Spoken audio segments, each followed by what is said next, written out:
Okay, how can you explain the fact that so many Christians believe in the Bible as it is these days, although you claim that it contradicts itself and it's so obvious? You see, brainwashing. Brain. We all get brainwashed. See, last time when I came in 77, I was speaking to students and professors in the University of Berkeley, San Francisco. And I said, you are all brainwashed. So one professor stood up and corrected me. He says, no, programmed. I said, I beg your pardon, programmed. We are all getting programmed. You see, we are all programmed from childhood into certain beliefs, certain attitudes. And if nobody comes along with a better understanding knowledge to reprogram you, to deprogram you, you remain there. Because he's like a drowning man. He's found something. You know, you say, look, this book can't help you. It is the spirit within you that has helped you. You have been an alcoholic all your life. And you were looking for a way out. You wanted somebody to help you. You know, you go home and you see your wife is terrified. You find the children are terrified. They're all getting out of your way.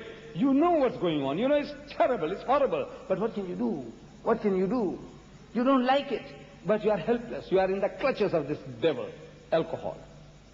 And there comes along a person with a little charisma, and you know, he says, look man, think and believe that Christ is there for you. He's done everything for you. He's paid for you. Emotionally, you are in a mood for change. You are like a drowning man, struggling to get out, to save yourself from drowning, and the straw, you know, that you hit upon the straw, and you were able to come out. You say, the straw helped me. I says, no, it was a struggle that you have been going on in your heart and mind. The struggle you put up brought you to the shore, not the straw. But now when you are trying to explain that on a logical basis, you say, look, it's your struggle that saved you. Your intention, your sincerity that saved you. So, no, he's thinking that now you're trying to push him back into the mire. No, we are only explaining. But now people have gone through this experience and they're terrified. If they let go of this, Christ died for my sins. He saved me. He says, brother, it is your determination, your will, your faith that saved you. He says, no, Christ saved me. As if he's terrified. He says, you want to drown him again, you want to push him back into it. Which is not the case. So you see now, we have to give the people an alternative. They haven't got it. The only book they know is this. And this book they can see, the bulk of the people, they can see, man, what mess it has made. It hasn't got answers to the problem. So when he lets go, or he grabs anything. Hare Krishna movement. You know, the guys with the little pigtail, they go around dancing with the yellow saffron clothes and with the drumming. No, look. It is the mind, you know, you want something, grab something, I say, I get peace here, I get peace there. So you join the Munis, you find peace. You join Hare Krishna movement, you get peace. It's any movement. It is what you were yearning for, that you were striving for, and these are just excuses. The straws. It's not the straws that are saving you. So our Christian brothers and sisters, they don't know anything about the Quran. They know nothing about the Quran. If their own book lets them down, what about any Eastern book? The Quran, an Eastern book, what can it do for you? They don't know this book. And the trouble is with us. We haven't done anything to educate them.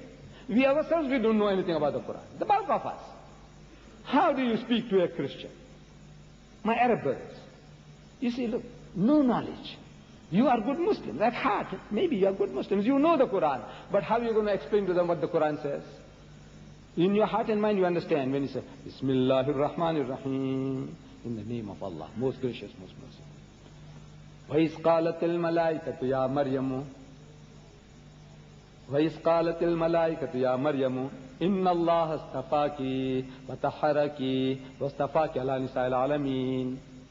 Beautiful. Translate it. Translate it for your hearer. How are you going to translate it? So, well, you see, the angel came and no, what else can you do? You know yourself, you understood it beautifully, mashallah. You know what it says. But now, you don't know the language, you don't know the right terminology. See, you are just a new person here. You know, you are maybe a mathematician and electronics and all that. But this language, how to translate what you are reading, you don't know. So my brother said about you people, he said, look, those Qur'an are for the non-Muslim, American.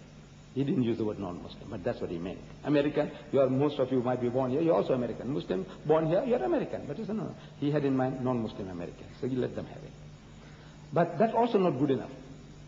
You see, I said, you Arab also need it. Believe me, you need this translation.